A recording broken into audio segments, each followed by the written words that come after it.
जो 23 जून ਨੂੰ लोक सभा की जिमनी चोण हो जा रही है, उसके संबंध में बीबी कमलदीप कौर जी राजोआणा अपनी फरियाद लैके अपना दर्द लैके तुहाडी कचहरी च हाजिर हुए हैं।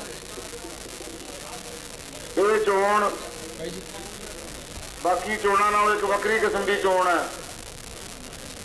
ना तो इस चोण नाल कोई पंजाब की सरकार बदलनी है, ना दिल्ली की सरकार बदलनी है। 1.5-2 साल ही आप एक MP चुनना जो जिमनी चोण आई है। श्रोमणी अकाली दल, सिख कौम दियां सारियां जथेबंदियां समेत सारे पंथक आगू श्री अकाल तख्त साहब से एकत्र होके श्री अकाल तख्त साहब के जथेदार साहब की अगवाई एक फैसला किया समुची कौम ने कि जिहड़ी जिमनी चोण है, साडे बंदी सिख जो जज्बातों के तहत जो ऑपरेशन ब्लू स्टार होया, दिल्ली के दंगे हुए, उन्होंने जज्बातों और भावनावां के तहत उन्होंने कुर्बानियां कीतियां, जिस दे तहत वो 25-25, 30-30, 32 साल दियां जेलां कट चुके ने, सजावां भुगत चुके ने, पर उन्होंने छड्डिया नहीं जा रहा कि ये चोण समुचा पंथ उन्होंने नाम से लड़न का यतन करे। सो वीरो उसके तहत समुची कौम का हुक्म मानते हुए बीबी कमलदीप कौर राजोआणा ये चोण लड़ रहे हैं। असीं तुहानूं ये बेनती करते हैं कि ज़्यादा समा नहीं लेना, इन्हां दी बहुत वड्डी दर्द कहानी है, बहुत लंबी दर्द की दास्तान है, जिन्होंने सुन के अखा आप ही नीर बह लगता है। एडे बड़े दुखांत इस परिवार नाल वापरे ने, उन्होंने गल्लां नूं मुੱਖ रख के कोई डिवेलपमेंट, कोई स्कीम, आटा दाल शगन स्कीम, इन्हां चीज़ों नूं एक पासे रख के पार्टियां दे वखरेवें भी पासे रख के वोटां चाहे किसी ने MLA किसी नूं पाईआं, उन्हां सारियां चीज़ों नूं पासे रख के ये कौमी दर्द नूं पछाण के दाड़ियां और पग्गां की लाज रखते हुए इस परिवार नूं, इस शहीद परिवार की कुर्बानी नूं मुੱਖ रख के हुए ये वोट 23 तरीक नूं बीबी कमलदीप कौर राजोआणा जी नूं पाउण की किरपालता करो। आपां एक बार 1999 जदों बहुत बड़े जुल्म होए कौम ते, उदों भी जेलों च बैठे आगूआं नूं कौम ने वड्डियां वोटां नाल जिता के रिहा करवाया। भावें वो सरदार सिमरनजीत सिंह मान सी, भावें वो तिंदरपाल सिंह सी, जां राजदेव होनी, सारे जिन्हां ते परचे सी, केस सी, उन्हां सारिआं नूं कौम ने रिहा करवाया सी। सो अज भी जदों देश की सरकार है जिहड़ी इंसाफ नहीं दे रही, तां लोकां दी कचहरी 'च बेनती करन लई तुहाडे कोले पल्ला अड्ड के बेनती करन लई बीबी हाज़र हुई है कि तुसीं उन्हां नूं काल कोठड़ियां चों कढ सकदे हो। 8x10 की काल कोठड़ी जिहदे विच ही लैटरीन है, बच्चे बाथरूम ने, उहदे विच 18 साल भाई बलवंत सिंह राजोआणा उन्होंने हो गए कैद होए। एक दिन जे बिजली ना आवे घरे तो आपां औखे हो जांदे हां। सो ये सारे दर्द नूं पछाण के इस परिवार की सारी दर्द कहानी नूं समझ के किरपा करके एक कौमी फर्ज समझ के वोट है जिहड़ी उन्हां दे नाम ते पाउण दी किरपालता करो। सो आपां उन्हां दे विचार सुणदे ने, मैं ज़्यादा समा नहीं लेना। मैं बेनती करदा सरदार जंग सिंह जी जो बंदी सिंह रिहाई मोर्चे के आगू ने, राजनीति का इन्हां दा कोई वास्ता नहीं, सिख कौम में बड़ा संघर्ष भी है, इस परिवार ने भी बड़ियां तशद्दद जुल्म झल्ले ने। उन्होंने बेनती करदा कि 2 मिनट की अपनी बेनती करन, उस तो बाद बीबी कमलदीप कौर राजोआणा जी तुहाडे नाल अपने विचार साझे करनगे। सरदार जंग सिंह जी।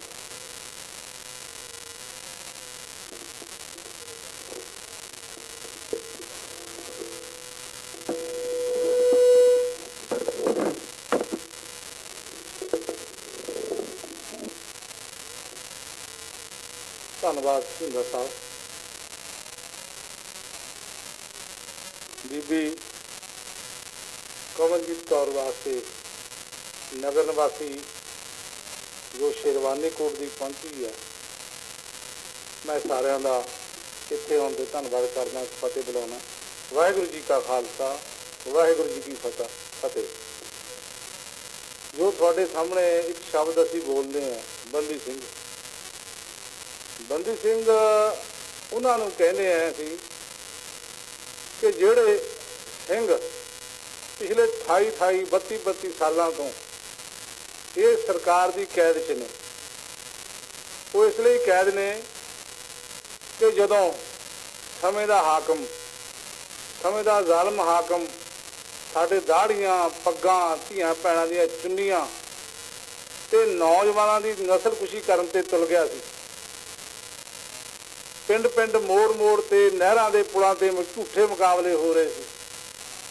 ਉਹਨਾਂ ਨੂੰ ਉਸ ਜ਼ੁਲਮ ਨੂੰ ਰੋਕਣ ਵਾਸਤੇ ਇਹ ਨੌਜਵਾਨ ਜੋ ਘਰਾਂ 'ਚ ਰਸਦੇ ਵਸਦੇ ਬਹੁਤ ਵੈਲ ਸੈਟ ਪਰਿਵਾਰਾਂ ਦੇ ਨੌਜਵਾਨ ਸੀਗੇ, ਨੌਕਰੀਆਂ ਕਰਦੇ ਸੀ, ਇਹਨਾਂ ਨੇ ਵੀੜਾ ਚੁੱਕਿਆ ਕਿ ਕੌਮ ਦੀ ਨਸਲਕੁਸ਼ੀ ਕਰਨ ਵਾਲੇ ਜ਼ਾਲਮ ਨੂੰ ਉਹਦੀ ਬਣਦੀ ਸਜ਼ਾ ਦੇਣੀ ਜ਼ਰੂਰੀ ਆ। ਕਿਉਂਕਿ ਜੇ ਉਸ ਟਾਈਮ ਇਹ ਨੌਜਵਾਨ ਨਾ ਆਪਣਾ ਇਹ ਜੀਵਨ ਨਿਸ਼ਾਵਰ ਕਰਦੇ ਤਾਂ ਆਪਣੇ ਚੋਂ ਕਈਆਂ ਦੇ ਪਰਿਵਾਰਾਂ ਦੇ ਇੱਥੇ ਚਿਰਾਗ ਬੁੱਝ ਜਾਣੇ ਸੀ, ਹੋਣੇ ਨਹੀਂ ਸੀ। ਕਿਉਂਕਿ ਸਮੇਂ ਦਾ ਜਿਹੜਾ ਜ਼ਾਲਮ ਸੀ, ਜ਼ੁਲਮ ਦੀ ਅੱਤ ਕਰ ਚੁੱਕਿਆ ਸੀ, ਕਿਉਂਕਿ ਉਹ ਅੰਨਾ ਹੋ ਚੁੱਕਿਆ ਸੀ ਸੱਤਾ ਦੇ ਨਸ਼ੇ।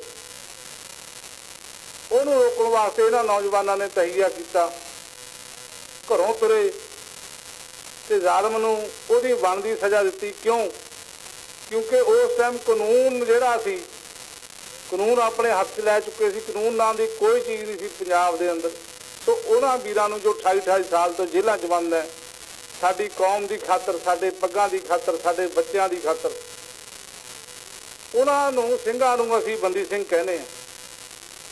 ਉਹਨਾਂ ਸਿੰਘਾਂ ਵਾਸਤੇ ਸਾਡੀ ਭੈਣ ਬੀਬੀ ਕਮਲਦੀਪ ਕੌਰ, ਇਹ ਤੁਹਾਡੇ ਕੋਲ ਵੋਟਾਂ ਦੀ ਜਿਹੜੀ ਝੋਲੀ ਅੱਡ ਕੇ ਤੁਹਾਡੀ ਮੰਗ ਕਰਨ ਆਈ ਹੈ। ਕਿਉਂਕਿ ਤੁਹਾਡੀ ਇਸ ਵੋਟ ਨਾਲ ਜੋ ਭਾਈ ਬਲਵੰਤ ਸਿੰਘ ਰਾਜੋਆਣਾ ਪਿਛਲੇ 28 ਸਾਲ ਤੋਂ ਜੇਲ੍ਹ 'ਚ ਬੰਦ ਹੈ, ਪਿਛਲੇ 15 ਸਾਲਾਂ ਤੋਂ ਪਟਿਆਲਾ ਦੀ 16 ਨੰਬਰ ਕੋਠੀ ਦੇ ਅੰਦਰ, ਉਹਨੂੰ ਕੋਠੀ ਕਹਿੰਦੇ ਨੇ, ਚੱਕੀ ਕਹਿ ਦਿੰਦੇ ਨੇ, ਜੇਲ੍ਹ ਦੇ ਅੰਦਰ ਉਸ 'ਚ ਬੰਦ ਹੈ। ਉਹਨੂੰ ਕਦੇ ਵੀ ਸਰਕਾਰਾਂ, ਕਿਉਂਕਿ ਸਰਕਾਰਾਂ ਦੀ ਬੇਈਮਾਨੀ ਤੁਸੀਂ ਰੋਜ਼ ਪੜ੍ਹਦੇ ਹੋ, ਉਹ ਤੋਂ ਜ਼ਾਹਰ ਹੁੰਦਾ। ਤੁਸੀਂ ਸਾਰੇ ਜਾਣਦੇ ਹੋ ਪਿਛਲੇ ਸਮੇਂ 'ਚ ਸਿਆਲ ਦੇ ਵਿੱਚ ਆਪਾਂ ਕਿਸਾਨੀ ਸੰਘਰਸ਼ ਲੜ ਕੇ ਹਟੇ ਹਾਂ। ਉਹ ਕਿਸੇ ਨੂੰ ਜਿਹੜੇ ਬਿੱਲ ਲਿਆਂਦੇ ਸੀ, ਕਾਲੇ ਬਿੱਲ, ਉਹ ਪੁੱਛ ਕੇ ਨਹੀਂ ਸੀ ਲਿਆਂਦੇ ਇਹਨਾਂ ਨੇ, ਕਿਉਂਕਿ ਸਰਕਾਰਾਂ ਬੇਈਮਾਨ ਹੈ, ਮੌਕੇ ਦਾ ਹਾਕਮ ਬੇਈਮਾਨ ਹੈ। ਇਸੇ ਤਰ੍ਹਾਂ ਉਹ ਕਦੇ ਵੀ ਭਾਈ ਰਾਜੋਆਣਾ ਨੂੰ ਫਾਂਸੀ ਤੇ ਟੰਗ ਸਕਦਾ, ਕਿਉਂਕਿ ਭਾਈ ਰਾਜੋਆਣਾ ਦੀ ਜਿਹੜੀ ਫਾਂਸੀ ਹੈ ਉਹ ਰੱਦ ਨਹੀਂ ਹੋਈ, ਉਹ ਸਿਰਫ ਇੱਕ ਰੋਕੀ ਗਈ ਹੈ। ਉਸ ਟਾਈਮ ਜਦੋਂ ਇੱਥੇ ਆਪਣੀ ਬਾਦਲ ਸਾਹਿਬ ਦੀ ਸਰਕਾਰ ਸੀ, ਸ਼੍ਰੋਮਣੀ ਕਮੇਟੀ ਨੇ ਉੱਤੇ ਪਟੀਸ਼ਨ ਪਾਈ ਹੋਈ ਹੈ ਤੇ ਉਸ ਤੇ ਵੀ ਜਵਾਬ ਦੇ ਅੰਦਰ ਜਿਹੜਾ ਭਾਰਤ ਦੀ ਸੁਪਰੀਮ ਕੋਰਟ ਉਹਨੇ 6 ਵਾਰ ਪੁੱਛ ਚੁੱਕੇ ਨੇ ਕਿ ਭਾਰਤ ਦੀ ਸਰਕਾਰ ਨੂੰ ਕਿ ਉਹ ਭਾਈ ਰਾਜੋਆਣਾ ਦੇ ਮਾਮਲੇ ਵਿੱਚ ਤੁਸੀਂ ਕੀ ਕਰ ਸਕਦੇ ਹੋ, ਕੀ ਕੀਤਾ ਹੁਣ ਤੱਕ, ਉਹਦਾ ਜਵਾਬ ਦਿਓ। ਇਸ ਤੋਂ ਸਾਬਤ ਹੁੰਦਾ ਹੈ ਸਰਕਾਰ ਦੀ ਬੇਈਮਾਨੀ। ਸਰਕਾਰ ਕੋਰਟਾਂ ਨੂੰ ਜਵਾਬ ਨਹੀਂ ਦੇ ਰਹੀ। ਇਸ ਕਰਕੇ ਪਿਛਲੇ ਦਿਨੀ ਜਦੋਂ ਬੰਦੀ ਸਿੰਘਾਂ ਰਿਹਾਈ ਮੋਰਚੇ ਦਾ ਸਾਰੀ ਸੰਗਤ ਦੇ ਵਿੱਚ ਰੌਲਾ ਪਿਆ, ਸਿੰਘਾਂ ਦੀ ਰਿਹਾਈ ਵਾਸਤੇ ਪਿੰਡੋ ਪਿੰਡੀ, ਘਰੋਂ ਘਰੀ ਗੱਲ ਚੱਲੀ, ਸ੍ਰੀ ਅਕਾਲ ਤਖਤ ਸਾਹਿਬ ਨੇ ਆਦੇਸ਼ ਜਾਰੀ ਕੀਤਾ ਕਿ ਸਾਰੀਆਂ ਸਿੱਖ ਜਥੇਬੰਦੀਆਂ, ਸਾਰੀਆਂ ਧਾਰਮਿਕ ਜਥੇਬੰਦੀਆਂ, ਰਾਜਨੀਤਿਕ ਜਥੇਬੰਦੀਆਂ ਇਕੱਠੀਆਂ ਹੋ ਕੇ ਜੋ ਸਿੰਘਾਂ ਦੀ ਰਿਹਾਈ ਵਾਸਤੇ ਉਹ ਜਦੋਜਹਿਦ ਕਰਨ। ਉਸ ਹੁਕਮ ਦੇ ਦੌਰਾਨ ਇੱਕ ਕਮੇਟੀ ਬਣੀ ਜਿਹੜੀ ਜਿਸ ਤੇ ਮਾਨ ਸਾਹਿਬ ਵੀ ਨੇ, ਸਾਰੇ ਤਕਰੀਬਨ ਬਾਬਾ ਦਾਦੂਵਾਲ ਵੀ ਹੈ। ਉਸ ਤੋਂ ਉਪਰੰਤ ਫਿਰ ਸ੍ਰੀ ਅਕਾਲ ਤਖਤ ਸਾਹਿਬ ਨੇ ਆਦੇਸ਼ ਜਾਰੀ ਕੀਤਾ, ਜਦੋਂ ਸੰਗਰੂਰ ਦੀ ਤੁਹਾਡੀ ਚੋਣ ਆ ਗਈ, ਉਪ-ਚੋਣ ਆ ਗਈ, ਕਿ ਇਹ ਜਿਹੜੀ ਚੋਣ ਹੈ ਇਹ ਬੰਦੀ ਸਿੰਘਾਂ ਦੇ ਪਰਿਵਾਰਾਂ 'ਚੋਂ ਕਿਸੇ ਇੱਕ ਨੂੰ ਲੜਾਈ ਜਾਵੇ, ਕਿਉਂਕਿ ਬੰਦੀ ਸਿੰਘਾਂ ਦੇ ਮਸਲੇ ਤੇ ਇਹ ਚੋਣ ਲੜਾਈ ਜਾਵੇ, ਕਿਉਂਕਿ ਬੰਦੀ ਸਿੰਘਾਂ ਦਾ ਮਾਮਲਾ ਜਿਹੜਾ ਹਾਈਲਾਈਟ ਹੋਵੇ। ਜੇ ਬੰਦੀ ਸਿੰਘਾਂ ਦੇ ਅਸੀਂ ਉਮੀਦਵਾਰ ਨੂੰ ਜਿਤਾ ਦਿੰਦੇ ਹਾਂ ਤੇ ਇਹਨਾਂ ਬੰਦੀ ਸਿੰਘਾਂ ਦੀ ਆਵਾਜ਼ ਹੈ ਜਿਹੜੀ ਉਹ ਭਾਰਤ ਸਰਕਾਰ ਦੇ ਕੰਨਾਂ ਤੱਕ ਪਹੁੰਚੂਗੀ, ਭਾਰਤ ਦੀ ਸੰਸਦ ਗੂੰਜੇਗੀ ਤੇ ਜਿਹੜਾ ਬੰਦੀ ਸਿੰਘਾਂ ਦਾ ਮਸਲਾ ਇੰਟਰਨੈਸ਼ਨਲ ਪੱਧਰ ਤੇ ਉਹ ਉੱਠੂਗਾ ਤੇ ਭਾਰਤ ਸਰਕਾਰ ਤੇ ਦਬਾਅ ਬਣੂਗਾ। ਇਹਦਾ ਇੱਕ ਸੰਕੇਤ ਹੋਰ ਜਾਊਗਾ, ਜੇ ਬੰਦੀ ਸਿੰਘ ਜੇ ਭਾਈ ਬਲਵੰਤ ਸਿੰਘ ਰਾਜੋਆਣਾ ਨੇ ਉਦੋਂ ਪੰਥ ਲਈ ਕੁਰਬਾਨੀ ਕੀਤੀ, ਸਾਡੇ ਲਈ ਕੁਰਬਾਨੀ ਕੀਤੀ, ਸਾਡੀਆਂ ਪੱਗਾਂ ਦਾੜ੍ਹੀਆਂ ਲਈ ਕੁਰਬਾਨੀ ਕੀਤੀ, ਤੇ ਉਹਦਾ ਜਵਾਬ ਪੰਥ ਦੁਸ਼ਮਣ ਨੂੰ ਇਹ ਜਾਊਗਾ ਕਿ ਅੱਜ ਵੀ ਸਿੱਖ ਕੌਮ ਆਪਣੇ ਯੋਧਿਆਂ ਪਿੱਛੇ ਖੜੀ ਹੈ ਤੇ ਉਹਨਾਂ ਨੂੰ ਫਾਂਸੀ ਲਾਉਣਾ ਇਹ ਅਸੰਭਵ ਹੋ ਜਾਊਗਾ। ਇਸ ਕਰਕੇ ਇਹ ਜਿਹੜੀ ਚੋਣ ਹੈ ਇਹ ਬੰਦੀ ਸਿੰਘਾਂ ਦੇ ਪਰਿਵਾਰ ਚੋਂ ਭੈਣ ਜੀ ਨੂੰ ਲੜਾਈ ਜਾ ਰਹੀ ਹੈ। ਸਾਰੀਆਂ ਸਿੱਖ ਜਥੇਬੰਦੀਆਂ, ਬੰਦੀ ਸਿੰਘ ਰਿਹਾਈ ਮੋਰਚਾ, ਆਲ ਇੰਡੀਆ ਸਟੂਡੈਂਟ ਫੈਡਰੇਸ਼ਨ ਦੇ ਸਰਦਾਰ ਕਰਨੈਲ ਸਿੰਘ ਪੀਰ ਮੁਹੰਮਦ ਬੈਠੇ ਨੇ, ਸ਼੍ਰੋਮਣੀ ਅਕਾਲੀ ਦਲ ਦੀ ਪੂਰੀ ਲੀਡਰਸ਼ਿਪ ਬੈਠੀ ਹੈ, ਦਰਜਾ ਵਾ ਦਰਜਾ ਸਾਡੇ ਲੀਡਰ ਸਾਹਿਬਾਨ ਬੈਠੇ ਨੇ। ਸਭ ਤੋਂ ਵੱਡੀ ਗੱਲ ਹੈ ਗੁਰੂ ਦੀ ਸੰਗਤ ਹੈ ਜਿਸ ਦੇ ਕੋਲ ਇਹ ਸਾਰੀ ਫਰਿਆਦ ਲੈ ਕੇ ਆਏ ਆ। ਤੁਸੀਂ ਸਾਰੇ ਇਸ ਗੱਲ ਨੂੰ ਮੇਰੇ ਨਾਲ ਚੰਗੀ ਤਰ੍ਹਾਂ ਸਮਝਦੇ ਹੋ।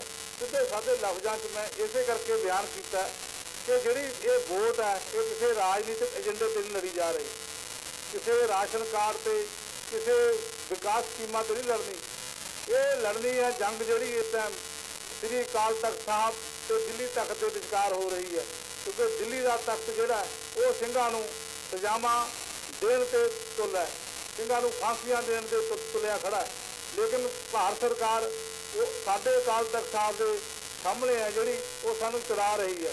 ਇਸ ਕਰਕੇ ਸ੍ਰੀ ਅਕਾਲ ਤਖਤ ਸਾਹਿਬ ਦੇ ਜਥੇਦਾਰ ਨੇ ਸਮੇਂ ਦੀ ਨਜਾਕਤ ਨੂੰ ਦੇਖਦਿਆਂ ਇਹ ਆਦੇਸ਼ ਜਾਰੀ ਕੀਤਾ ਕਿ ਸਾਰੀਆਂ ਸਿੱਖ ਜਥੇਬੰਦੀਆਂ, ਅਕਾਲੀ ਦਲ ਤੇ ਹੋਰ ਜਿੰਨੀਆਂ ਵੀ ਨਿਹੰਗ ਸਿੰਘ ਜਥੇਬੰਦੀਆਂ ਦਮਦਮੀ ਟਕਸਾਲ ਆ ਉਹ ਆਪਣਾ ਸਾਂਝਾ ਉਮੀਦਵਾਰ ਬਣਾ ਕੇ ਸੰਗਤ ਦੇ ਸਾਹਮਣੇ ਪੇਸ਼ ਕਰੋ ਤੇ ਉਹਨੂੰ ਚੋਣ ਲੜਾਓ। ਇਸ ਕਰਕੇ ਭੈਣ ਕਮਲਜੀਤ ਕੌਰ ਤੁਹਾਡੇ ਵਿਚਕਾਰ ਅੱਜ ਆਪਣੀ ਸਾਰੀ ਬੰਦੀ ਸਿੰਘਾਂ ਦੀ ਰਿਹਾਈ ਵਾਸਤੇ ਵੋਟ ਮੰਗਣ ਆਏ ਨੇ। ਇਹਨਾਂ ਸ਼ਬਦਾਂ ਨਾਲ ਮੈਂ ਤੁਹਾਡਾ ਧੰਨਵਾਦ ਕਰਦਾ ਹੋਇਆ ਵਾਹਿਗੁਰੂ ਜੀ ਕਾ ਖਾਲਸਾ, ਵਾਹਿਗੁਰੂ ਜੀ ਕੀ ਫਤਿਹ। ਤੁਹਾਡੇ ਨਾਲ ਆਪਣੇ ਵਿਚਾਰ ਸਾਂਝੇ ਕਰ ਰਹੇ ਸਨ ਸਰਦਾਰ ਜੰਗ ਸਿੰਘ ਜੀ ਬੰਦੀ ਰਿਹਾਈ ਮੋਰਚਾ ਵੱਲੋਂ। ਹੁਣ ਬਿਨਾਂ ਕਿਸੇ ਦੇਰੀ ਤੋਂ, ਕਿਉਂਕਿ ਅਸੀਂ ਇੱਥੇ ਵੀ ਥੋੜਾ ਲੇਟ ਆ ਤੇ ਹਜੇ 2 ਪ੍ਰੋਗਰਾਮ ਦੇ ਕੋਲੇ ਅੰਦਰ ਹੋਣੇ ਨੇ, ਸਵੇਰ ਦੇ ਪ੍ਰੋਗਰਾਮਾਂ 'ਚ ਲੱਗੇ ਹੋਏ ਆ। ਹੁਣ ਮੈਂ ਬਿਨਾਂ ਕਿਸੇ ਦੇਰੀ ਤੋਂ ਸਾਡੇ ਇੱਥੇ ਸਰਦਾਰ ਵਿਸਾ ਸਿੰਘ ਬਟੋਹਾ ਜੀ ਸਾਬਕਾ ਮੇਰੇ ਸਾਹਿਬ ਇੱਥੇ ਮੌਜੂਦ ਨੇ। ਉਸ ਤੋਂ ਬਾਅਦ ਸਾਡੇ ਕੈਬਨਿਟ ਮੰਤਰੀ ਮਿਸਟਰ ਚਕਰਾਸਾ ਜੀ ਇੱਥੇ ਮੌਜੂਦ ਹਨ। ਸਰਦਾਰ ਕਰਨੈਲ ਸਿੰਘ ਪੀਰ ਮੁਹੰਮਦ ਜੀ ਵੀ ਇੱਥੇ ਮੌਜੂਦ ਹਨ। ਇੱਥੇ ਤੁਸੀਂ ਇਹ ਸਮਝ ਲਓ ਵੀ ਜਿਹੜਾ ਪੂਰਾ ਮਲੇਰਕੋਟਲਾ ਹਲਕਾ ਹੈ, ਇਹਦੇ ਪਿੰਡ ਨੇ, ਇਹ ਪਿੰਡ ਨੂੰ ਜਿਹੜਾ ਹੈਗਾ 8 ਪਿੰਡਾਂ ਦਾ ਜ਼ੋਨ ਬਣਾ ਕੇ 6 ਜ਼ੋਨਾਂ ਦੇ ਵਿੱਚ ਅਸੀਂ ਵੰਡ ਕੇ ਕੰਮ ਕਰ ਰਹੇ ਹਾਂ ਔਰ ਉਹ ਸਾਰਿਆਂ ਦੇ ਜ਼ਿੰਮੇਦਾਰਾਂ ਜੋ ਹਨ ਇੱਥੇ ਮੌਜੂਦ ਹਨ। ਉਹਦਾ ਸਾਰਿਆਂ ਤੋਂ ਮਾਫੀ ਚਾਹੁੰਦੇ, ਉਹਨਾਂ ਦੀ ਹਾਜ਼ਰੀ ਲਵਾਉਂਦੇ ਹੋਏ ਤੁਹਾਨੂੰ ਸਾਰਿਆਂ ਨੂੰ ਇਸ ਗੱਲ ਲਈ ਬੇਨਤੀ ਕਰਦੇ ਹਾਂ ਕਿ ਬੀਬੀ ਦਾ ਜੋ ਸੱਦਾ ਹੈ ਕਿ ਉਹਨਾਂ ਦੇ ਤੁਹਾਡਾ ਜੋ ਵਿਚਾਰਾਂ ਸਾਂਝੀਆਂ ਕਰਨੀਆਂ ਹਨ ਉਹਨਾਂ ਨੂੰ ਅਸੀਂ ਬੇਨਤੀ ਕਰਨ ਲੱਗੇ ਹਾਂ ਕਿ ਉਹ ਤੁਹਾਡੇ ਨਾਲ ਆਪਣੇ ਵਿਚਾਰ ਸਾਂਝੇ ਕਰਨ। ਬੀਬੀ ਕਮਲਜੀਤ ਕੌਰ ਰਾਜੋਆਣਾ ਜੀ ਜੋ ਛੋਟੇ ਭੈਣ ਹਨ ਜਿੰਦਾ ਸ਼ਹੀਦ ਸਰਦਾਰ ਬਲਵੰਤ ਸਿੰਘ ਰਾਜੋਆਣਾ ਜੀ ਦੇ, ਉਹਨਾਂ ਦੇ ਵਿਚਾਰ ਤੋਂ।